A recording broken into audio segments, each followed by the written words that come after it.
കാനഡയിൽ ഭർത്താവ് കൊലപ്പെടുത്തിയ ചാലക്കുടി സ്വദേശിനി ഡോണയുടെ മൃതദേഹം വീട്ടിലെത്തിച്ചു. സെന്റ് മേരീസ് ഫെറോന ദേവാലയത്തിലെ സെമിത്തേരിയിലാണ് സംസ്കാരം. പ്രതി ലാൽ കെ പൗലോസ് ഇപ്പോഴും ഒളിവിലാണ്. സൂരജ് സജിയുണ്ട് തൃശ്ശൂരിൽ നിന്ന് വിവരങ്ങൾ നൽകാൻ. സൂരജ്, എന്താണ് വിവരങ്ങൾ?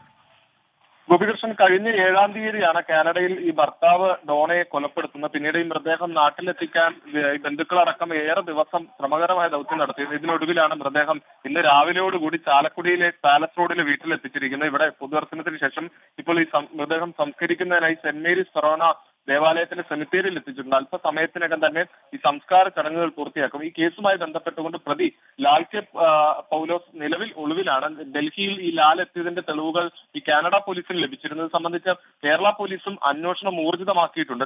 ഈ ലാൽ ഡൽഹിയിൽ നിന്ന് എങ്ങോട്ടാണ് കടന്നത് എന്ന് കണ്ടെത്താനുള്ള ഒരു ശ്രമം അത് പോലീസും നടത്തുന്നുണ്ട്. എന്തായാലും അല്പസമയത്തിനകം ഡോണയുടെ മൃതദേഹം സംസ്കരിക്കും.